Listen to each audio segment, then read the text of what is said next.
Hi friends, welcome back to my channel. ఈరోజు మీకు ఈ సీరియల్లో ఏం జరిగిందో తెలుసుకోవాలి అనుకుంటున్నారా? అయితే వెంటనే మనం సీరియల్లోకి వెళ్ళిపోదాం. ఇక వల్లి కడుపు గురించి బయట పెట్టడం కోసం నర్మద అలాగే ఇక ప్రేమ ఇద్దరు కూడా ఇక వల్లిని హాస్పిటల్కి తీసుకెళ్లాలని బలవంతం చేస్తూ ఉంటారు. అదే టైంలో వల్లి కళ్ళు తిరిగి పడిపోయినట్టు నటించడంతో ఇక రామరాజు అక్కడికి వచ్చి ఇంకా అదంతా చూసి సుకన్య చెప్పిన మాటల్ని ఇంకా గుడ్డిగా నమ్మి ఇద్దరి కోడలని తిడతాడు. ఇక ఇద్దరు కలిసి లేదు మావయ్య గారు, మేము వల్లి అక్కని మంచి హాస్పిటల్లో చూపించడం కోసమే అని చెప్పి సర్ది చెప్తారు. కానీ అక్కడి నుంచి వల్లి అయితే పక్కకి వెళ్ళిపోతుంది. ఇక సుకన్య అయితే ఏంటే నువ్వు ఇలా చేస్తే మనం నిజంగానే దొరికిపోతాం అంటూ ఇక వల్లి అయితే సుకన్యతో మాట్లాడుతూ ఉంటే సుకన్య మరి నన్నేం చేయమంటావు? నేనెళ్ళి కడుపుతో ఉన్నవాళ్ళు వేసుకుని బిళ్ళలు ఇమ్మంటే వాడు అన్ని బిళ్ళలు ఇచ్చాడు అంటూ ఇక సుకన్య అయితే వల్లితో మాట్లాడుతుంది. వల్లి ఏమో సుడు ఆ మందు బిళ్ళలు తీసుకెళ్ళి డాక్టర్కి అడిగితే ఆ డాక్టర్ అన్నీ ఒకే రకమని ఒక్కొక్కటి ఒక్కొక్క కంపెనీ అని చెప్పారంటే ఇద్దరం అడ్డంగా ఇరుక్కుంటాం. ఎల్లు ఆ పేమ దగ్గరున్న మందులు తీసుకురా అంటూ ఇక వల్లి అయితే సుకన్యని పంపిస్తుంది. ఇంకా సుకన్య ప్రేమ దగ్గరకు వచ్చి ప్రేమ నీ దగ్గర మందులున్నాయి కదా, ఇస్తావా? వల్లి వేసుకోవాలి అంటూ ఇక సుకన్య అయితే ప్రేమ దగ్గర ఉన్న మందుల్ని తీసుకొని అక్కడి నుంచి వెళ్ళిపోతుంది. ఇక ప్రేమ అయితే నాకు తెలుసు నువ్వు మందుల కోసం వస్తావని, అందుకే ముందుగానే ఈ మందులన్నీ నేను నా ఫోన్లో ఫోటో తీసుకున్నాను కదా అని చెప్పి ప్రేమ అయితే ఇంకా తన మనసులో అనుకుంటూ అక్కడి నుంచి తన గదిలోకి అయితే వెళ్తుంది. ఇక తన గదిలో అక్కడ ధీరజ్ అయితే కనిపించడు. ఇదేంటి ధీరజ్ ఇక్కడ లేడు, ఎక్కడికి వెళ్ళాడు అంటూ ఇక ప్రేమ అయితే అంతా వెతుకుతుంది. కానీ ఎక్కడ కూడా ధీరజ్ కనిపించకపోవడంతో ఏంటి వీడు నాకు చెప్పకుండా ఎక్కడికి వెళ్ళాడు, రాని చెప్తాను అనుకుంటూ ఇక ప్రేమ అయితే హాల్లోకి వెళ్ళడంతో అక్కడ కూర్చుని ఉన్న నర్మదని చూసి అక్క అని పిలవడంతో ఒక్కసారిగా రామరాజు గదిలో నుంచి బయటికి వస్తాడు. రామరాజుని చూసిన ప్రేమ ఇక తనని తను సర్దుకున్నట్టుగా యాక్ట్ చేస్తూ ఇక రామరాజుకి తెలియకుండా నర్మదని పిలవడానికి ప్రయత్నిస్తూ ఉంటుంది. ఇక నర్మద అయితే ఏంటి అని చెప్పి ప్రేమని సైగ చేసి అడుగుతుంది. ఇక ప్రేమ అయితే అక్క వల్లి వల్లి గురించి అని చెప్పి ఇక ప్రేమ అయితే నర్మదని బయటికి రమ్మని కళ్ళతో సైగ చేస్తుంది. ఇక ఇదంతా ఇలా ఉండగా రామరాజు బయటికి వచ్చి వాళ్ళిద్దరూ సైగలు చేసి మాట్లాడుకోవడం గమనించి అమ్మ ప్రేమ, నీకు ఒక్కసారి చెప్తే అర్థం కాదా?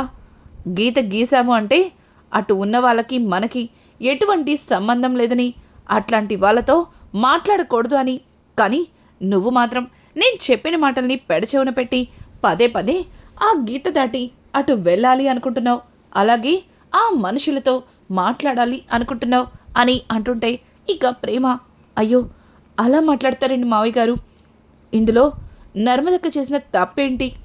నర్మదక్క మనతో ప్రేమగానే ఉంటుంది కదా అని అంటుంటే చూడు, తను నీతో ప్రేమగా ఉండొచ్చు, కానీ వాళ్ళ నాన్న వల్లే ఈ ఇంట్లో గీతలు రెండు ముక్కలైంది, ఇంటి మధ్యలో గీతలు ఏర్పడ్డాయంటూ ఇక రామరాజు అయితే ప్రేమతో చెప్పడంతో ఇంకా నర్మద చూడండి మావయ్య, మా నాన్న చేసిన దానికి నాకు శిక్షణ వేస్తారా? ఇందులో నాకు ఏ పాపం తెలీదు. నేను ధీరజ్కి మొదటి నుంచి చెప్తూనే ఉన్నాను, కానీ నా మాటని ధీరజ్ వినిపించుకోవట్లేదు. ఇందులో నేను చేసిన తప్పేమీ లేదంటూ ఇక నర్మద అయితే రామరాజుతో చెబుతూ ఉంటే రామరాజు చూడమ్మా, తప్పు నువ్వు చేయకపోయినా నీ భర్త చేసిన తప్పుకి తనతో పాటు నువ్వు కూడా శిక్షని అనుభవించే తీరాలి అంటూ ఇక రామరాజు అయితే అక్కడి నుంచి వెళ్ళిపోతాడు.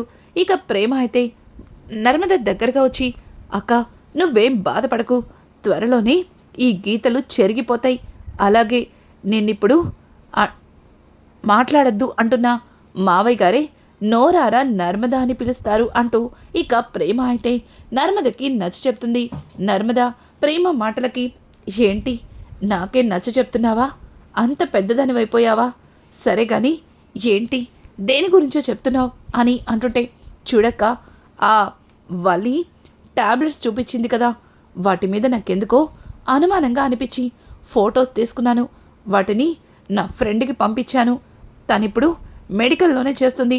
తను ఆ టాబ్లెట్స్ చూసి అవన్నీ ఒకలాంటి టాబ్లెట్సే, కానీ కంపెనీలు వేరు, అయినా ఇన్ని టాబ్లెట్స్ ఎందుకు తీసుకున్నారు అని అడుగుతుంది అని చెప్పడంతో దొరికింది వల్లి. ఇక ఆ బల్లితో ఒక ఆట ఆడుకోవాలి అంటూ ఇక నర్మద అయితే ప్రేమతో ఏదో చెప్తుంది. ఇంతలో అక్కడికి వేదవతి అయితే వస్తుంది. ఏయ్ గవర్నమెంట్ కోడలా, ఏంటే నా మేనకోడలు చెవులు కొరికేస్తున్నావు? ఏ నేను వినకూడదా అంటూ ఇక వేదవతి అయితే అక్కడికి రావడంతో ఇక నర్మద, అవునవును, మీకు ఆ బల్లి మీద మీ మేనకోడల మీద ఉన్న ప్రేమ నా మీద లేదని నాకు బాగా తెలుసు.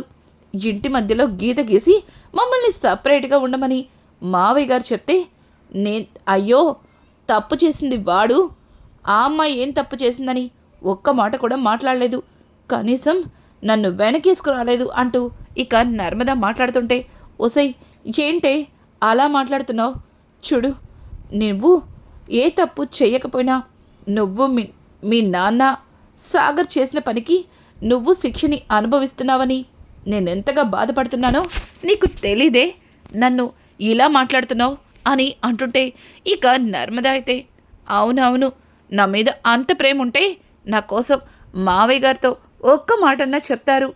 ఇదంతా దేనికని మావయ్య గారికి సర్ది చెప్పకపోవడం పోయింది కాక ఇంటి మధ్యలో గీత గీసి నాతో మాట్లాడద్దు, గీత దాటద్దు అంటూ షరతులు పెడుతున్నారు అంటూ ఇక నర్మద అయితే చాలా బాధపడుతూ కనిపించడంతో ఒక్కసారిగా వేదవతి, చూడు నర్మద, ఇదంతా నేను కావాలని చేయలేదే, నువ్వలా గీత అవతలుండడం మేము ఇటు ఉండడం నాకు కూడా అస్సలు నచ్చట్లేదు.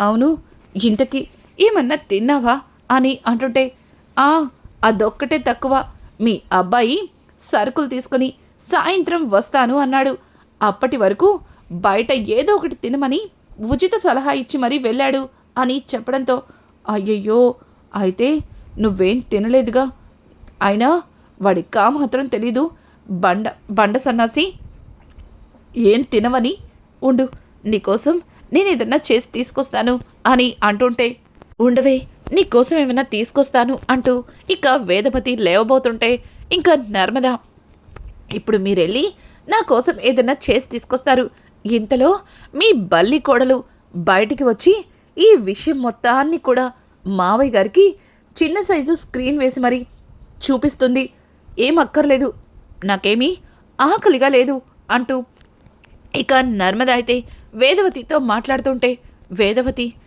ఏంటే అలా మాట్లాడుతున్నావు, నువ్వేం తినలేదు కదా అంటూ ఇక వేదవతి మాట్లాడుతుంటే, పర్వాలేదు అత్తయ్య, నేను తిన్నాను, నాకేమిప్పుడు ఆకలిగా లేదు, ముందు ఇలా కూర్చోండి అంటూ ఇక వేదవతిని వాళ్ళతో పాటు కూర్చోపెట్టుకుంటారు. అవును, ఇంతకే మీ ఇద్దరు దేని గురించే మాట్లాడుకుంటున్నారు అని అంటుంటే ఇక పక్కన ఉన్న ప్రేమ, అది అత్తయ్య అని చెప్పబోతుంటే ఇక నర్మద, ప్రేమ నువ్వాగు, నేను చెప్తాను అత్తయ్యకి అంటూ, ఏం లేదు, సాయంత్రం మీ అబ్బాయి నెలకి సరిపడా సరుకులు తెస్తారా లేకపోతే వారానికి సరిపడా సరుకులు తెస్తారా అని మేమిద్దరం మాట్లాడుకుంటున్నాం అని చెప్పడంతో ఒక్కసారిగా ప్రేమ షాక్ అయిపోతుంది. ఇక నర్మద అయితే ప్రేమకి సైగ చేసి వేదవతితో చెప్పొద్దని అర్థమయ్యేలా చెప్తుంది. ఇక ప్రేమ కూడా సైలెంట్గా ఉండిపోతుంది. కానీ వేదవతి మాత్రం, ఏయ్ మీ కంటికి మరీ నేనంతా పిచ్చిదానిలా కనిపిస్తున్నానా? మీరిద్దరూ దాని గురించి ఏమీ మాట్లాడుకోవట్లేదు, ఏదో దాచిపెడుతున్నారు అని అంటూ ఉండగానే ఇంతలో ధీరజ్ అయితే చాలా కంగారుగా లోపలికైతే వస్తాడు. ఒక్కసారిగా ధీరజ్ని చూసిన వేదవతి, రే చిన్నోడా, ఏంట్రా అలా ఉన్నావు, ఏమైంది అని అడగడంతో, అమ్మా నేను ఫైనాన్షియర్కి లోన్ తీసుకునేటప్పుడు అతనికి వివరంగా చెప్పాను, ప్రతి నెల లోన్ అమౌంట్ని కడతానని, కానీ నెల రాకముందే వాడు నీకు లోన్ ఇవ్వడం కుదరదు, నేను నీకు తెలియక లోన్ ఇచ్చాను, అమౌంట్ మొత్తం కట్టి తీరాల్సిందేనని తను చాలా గొడవ చేస్తున్నాడు. ఇదంతా ఏదో చూస్తుంటే ఎవరో కావాలనే రెచ్చగొట్టినట్టుగా అనిపిస్తుంది అని అంటుంటే ఒక్కసారిగా ఇక నర్మద అయితే, అదేంటి ఫైనాన్షియర్ లోన్ మొత్తం ఒకేసారి కట్టమని చెప్పడం, అసలు అలా ఎలా చెప్తారు ధీరజ్ అని అంటుంటే ఆ మాటలకి ఇక ధీరజ్ అయితే అవునొదినా నేను కూడా అలాగే అనుకుంటున్నాను.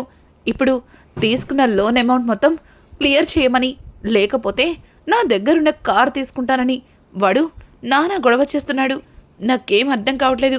ఇప్పటికిప్పుడు అంత డబ్బు ఎక్కడి నుంచి తీసుకొస్తాను అంటూ ఇక ధీరజ్ మాట్లాడుతూ ఉంటే పక్కన ఉన్న ప్రేమ, రే ధీరజ్ నువ్వలా బాధపడకురా, ఈ విషయాన్ని మనం మావయ్య గారితో చెప్దాం, ఖచ్చితంగా మావయ్య గారు మనకేదైనా హెల్ప్ చేస్తారు అని అంటుంటే ఇంతలో సాగర్, రే చిన్నడా నువ్వు మరి ఎక్కువగా ఊహించుకోకు, ఎట్టి పరిస్థితుల్లో ఆ పెద్దాయన ఎటువంటి సహాయం చేయడు.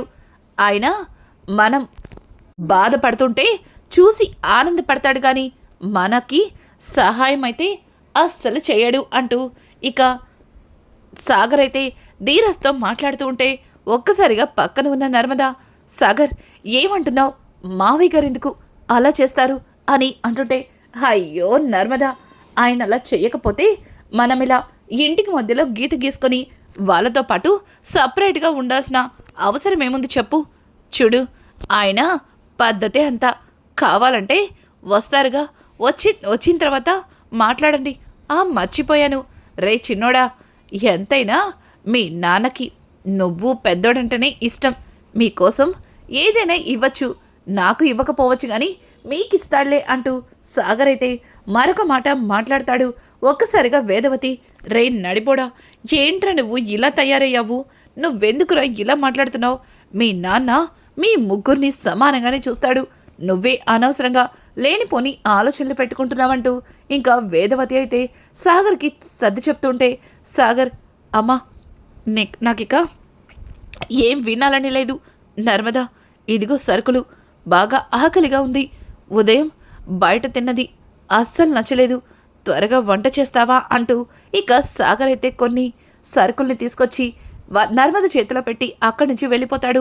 ఇక నర్మద అయితే చూడు ధీరజ్ నువ్వేం బాధపడకు, ఒక్కసారి నేను ఫైనాన్షియర్తో మాట్లాడతాను అని అంటుంటే, వదినా ఎవ్వరు మాట్లాడినా అతను అస్సలు వినటం లేదు, పైగా నా ఫ్రెండ్ ఒకడు చెప్పాడు, ఆ ఫైనాన్షియర్ ఇదిగో వీళ్ళ బాబుకి బాగా కావలసిన వాడట, నాకు తెలిసి వాళ్ళే కావాలని ఇదంతా ప్లాన్ చేశారనిపిస్తుంది అంటూ ఇక ప్రేమ వైపు చూడటంతో ఒక్కసారిగా ప్రేమ, రేయ్ నువ్వు నన్ను ఏదన్నా అను, మా నాన్న ఏమన్నా అన్నావంటే ఊరుకోను, మా నాన్న అంత మంచివాడు కాదు, అలా అని నువ్విలా మా నాన్నని నా ముందే తిడుతుంటే నేను మాత్రం తట్టుకోలేను అని అంటుంటే ఇక పక్కన ఉన్న వేదవతి, రే వాళ్ళ నాన్న నా కన్నయ్య, నా అన్నయ్యనేమన్నా అన్నావంటే అస్సలు ఊరుకోను అని అంటుంటే, మీరిద్దరే ఆయన మీద ప్రేమను చూపించాలి, ఆయన మాత్రం మీ మీద కనీసం రవ్వంత ప్రేమన్నా చూపించడు, పైగా మనం బాధపడుతుంటే చూసి ఎంజాయ్ చేయడానికి ఆ ఎదురింటి వాళ్ళు సిద్ధంగా ఉన్నారు, ఇప్పుడు ఏదో ఒకటి చేసి ఆ కార్ ఫైనాన్స్ డబ్బులు కట్టాలి, లేకపోతే కార్ తీసుకెళ్ళిపోతారు, తర్వాత నేను అనుకున్నదేది జరగదు అంటూ ఇక ధీరజ్ అయితే బాధపడుతూ ఉంటాడు. ఇంతలో వల్లి జరిగిందంతా చూసి, ఏంటి ధీరజ్ ఇప్పుడు ఇబ్బందుల్లో ఉన్నాడా, కార్ తీసుకెళ్ళిపోతారా, ఒకవేళ ధీరజ్ దగ్గర నుంచి కార్ తీసుకెళ్తే ఇక ప్రేమ ధీరజ్ ఒకరినొకరు చూసుకుని ఏడుస్తూ కూర్చుంటారు. ఇక ప్రేమ ధీరజ్ గురించి ఆలోచిస్తుంది, అప్పుడు నా గురించి నా కడుపు గురించి ఆలోచించడం మానేస్తుంది, ఖచ్చితంగా ధీరజ్ దగ్గరున్న కారు ఆ ఫైనాన్సర్ తీసుకెళ్ళిపోవాలి, అలా తీసుకెళ్లేలా ఏదో ఒకటి చేయాలి, మావయ్య గారికి ఈ విషయం చెప్పకుండా చూసుకోవాలి అని చెప్పి ఇక వల్లి తన మనసులో అనుకుంటూ, చూడు ధీరజ్ ఇప్పటికే ఇంట్లో జరుగుతున్న గొడవలకి మావయ్య గారు చాలా బాధపడుతున్నారు, పైగా మావయ్య గారు ఇప్పుడు నువ్వు అడిగితే ఎంత డబ్బులైనా ఇవ్వటానికి సిద్ధంగా ఉంటారు, కానీ అలా నీకు డబ్బులు ఇచ్చిన మరుక్షణం సాగర్ మర్ది గారు అస్సలు ఊరుకోరు, అరిచి నానా గొడవ సెత్తారు, ఒక విధంగా చెప్పాలంటే ఇప్పుడు కనీసం ఇంటికి మధ్యలో గీత గీసి ఇంట్లో ఏదో ఒక మూలన కాపురం ఉంటున్నారు, ఇప్పుడు ఇవన్నీ చూస్తే శాశ్వతంగా ఈ ఇంటిలో ఉండకుండానే వెళ్ళిపోతారు, చూడండి మీరు మావయ్య గారిని డబ్బులు అడగండి అని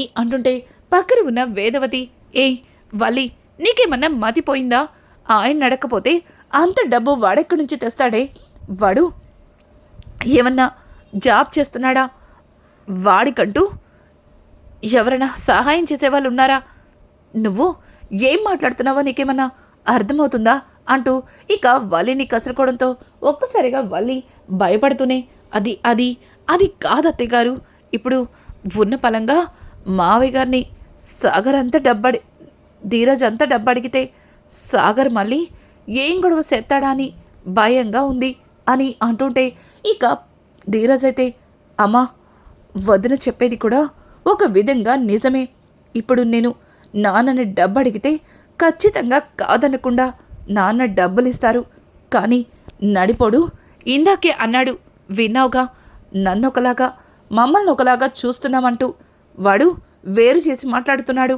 ఇప్పుడు నాన్న డబ్బిస్తే వాడి అనుమానం నిజమైపోయినట్టు, అలాగే వాడిని వేరు చేస్తున్నట్టు వాడు మరింత ఊహించుకొని మనకి ఇంకా దూరం అయిపోతాడు. వద్దు, ఈ డబ్బుల గురించి నేను నాన్నతో మాట్లాడదలుచుకోలేదు. నేనే ఏదో ఒకటి చేస్తాను అని అంటుంటే ఇక పక్కన ఉన్న ప్రేమ, రే ధీరజ్, అంత డబ్బు నువ్వెక్కడి నుంచి తెస్తావురా? ఇప్పుడు ఉన్నట్టుండి అంత డబ్బు నీకెవరిస్తారు? కనీసం లోన్ తీసుకోవడానికి డౌన్ పేమెంట్కి 2 లక్షలు లేక చాలా ఇబ్బంది పడ్డాం అని అంటుంటే, చూడు ప్రేమ, నాకు కారు లేకపోయినా పర్వాలేదు, కనీసం రెంటెడ్ కార్లో అయినా ట్రావెల్ స్టార్ట్ చేస్తాను. కానీ ఇప్పుడు నేను కారు తీసుకోవడం కోసం జరిగే గొడవ మరింత దూరాన్ని పెంచకూడదు, ఇంట్లో గొడవలు ఎక్కువ అవ్వకూడదు అంటూ ధీరజ్ అయితే ఇక ప్రేమతో చెప్తాడు. ప్రేమ జరిగిందంతా విని ఇంకా ఏదో ఆలోచించుకున్నట్టుగా ఫేస్ పెడుతుంది. ఇది ఇలా ఉండగా ఇక్కడ చూస్తే భద్రావతి, రే సేన, ఏంట్రా ఇంకా ఆ ఇంట్లో నుంచి ఎటువంటి అరుపులు కేకలు ఏమీ వినిపించలేదు, ఆ ఫైనాన్సియర్ని రెచ్చగొట్టలేదా అని అంటుంటే, అక్క ఆల్రెడీ ఆ ఫైనాన్షియర్ ఆ ధీరజ్ గడికి ఇమ్మీడియట్లీ డబ్బు కట్టమని వార్నింగ్ ఇచ్చాడు. ఈరోజు సాయంత్రంలోగా డబ్బు కట్టకపోతే కారు తీసుకెళ్ళిపోతాను అన్నాడు. కారు తీసుకెళ్లే వరకు చూద్దాం అంటూ ఇక సేన మాట్లాడిన మాటలకి భద్రావతి అయితే, ఏంట్రా సేన, ఇంకా సాయంత్రం దాకా ఎదురు చూడాలా అని అంటుంటే, చూడక మనం ఆనందపడాలి అంటే మనం సాయంత్రం దాకా ఎదురు చూడాలి. అయినా ఇప్పుడు ఆ రామరాజు గారు కూడా ఇంట్లో లేడు, వాడొచ్చిన తర్వాతే ఈ ఫైనాన్సర్ కూడా వెళ్ళి నానా రచ్చ చేయాలి అంటూ ఇక సేనాపతి అయితే భద్రావతితో మాట్లాడుతూ ఉంటాడు. ఇదంతా ఇలా ఉండగా ఇక ప్రేమ అయితే ఎవ్వరికీ తెలియకుండా ఫైనాన్సర్ దగ్గరికి వెళ్తుంది. ఒక్కసారిగా ఫైనాన్సర్ ప్రేమని చూసి, నమస్కారం అమ్మా, రండి కూర్చోండి అంటూ ప్రేమకి మర్యాదలు చేస్తూ ఉంటాడు. ఒక్కసారిగా ప్రేమ ఆశ్చర్యపోతూ, మీరు అని అంటుంటే, నేనమ్మా మీ నాన్నగారితో చాలా చాలా బిజినెస్లు చేస్తూ వచ్చాను. ఇప్పుడు కూడా మీ నాన్నగారికి నాకు మధ్యలో చాలా బిజినెస్లు ఉన్నాయి అని చెప్పడంతో ఒక్కసారిగా ప్రేమ, ఓ అయితే ఇదంతా నాన్నే చేయిచుంటారు అని చెప్పి ప్రేమ తన మనసులో అనుకొని, చూడండి, మీరు ధీరజ్ తీసుకున్న కార్కి వెంటనే డబ్బంతా కట్టమని చెప్తున్నారట అని అంటుంటే, చూడమ్మా, నేను ధీరజ్కి ₹1 కూడా లేకుండానే ఫైనాన్స్ ఇప్పించాను. కానీ అతను ఎటువంటి జాబ్ లేదు, పైగా అతను ఆ డ్రైవింగ్ మీదే డబ్బు సంపాదించి నాకు లోన్ కట్టాలి. నాకు వాటి మీద నమ్మకం లేకే అమౌంట్ మొత్తం కట్టమని చెప్పాను అని అంటుంటే, అది కాదు సార్, మీరదంతా ముందే చూసి కదా తనకి ఫైనాన్స్ ఇచ్చారు, మరి ఇప్పుడిలా అని అంటుంటే, చూడమ్మా, నాకు ఇట్లా రూపాయి కూడా డౌన్ పేమెంట్ లేకుండా లోన్ తీసుకున్న వాళ్ళందరినీ కూడా ఇమీడియట్లీ అమౌంట్ మొత్తం కట్టమని పైనుంచి ప్రెజర్ వచ్చింది. అందుకే ఇలా చేయాల్సి వస్తుంది. ఇదంతా నా చేతుల్లో ఏమీ లేదు అంటూ ఆయనైతే ప్రేమతో మాట్లాడుతూ ఉంటే ఇక ప్రేమ అయితే అతనితో ఏదో మాట్లాడి గట్టిగానే బెదిరిస్తుంది. ఇక అతను ప్రేమ మాటలకి సైలెంట్గా భయపడుతూ 2 చేతులెత్తి దండం పెట్టి, లేదమ్మా అలా చెయ్యను, నువ్వు దయచేసి ఈ విషయాన్ని ఎవరి దగ్గర బయట పెట్టద్దు అంటూ ఇక అతడైతే ప్రేమకి ప్రాధేయపడుతూ ఉంటాడు. రానున్న ఎపిసోడ్స్ అయితే మరింత ఇంట్రెస్టింగ్గా మారబోతున్నాయి. ఈ వీడియో మీకు నచ్చినట్టయితే లైక్ చేసి సబ్స్క్రైబ్ చేసుకోవడం మాత్రం మర్చిపోకండి. Thanks for watching.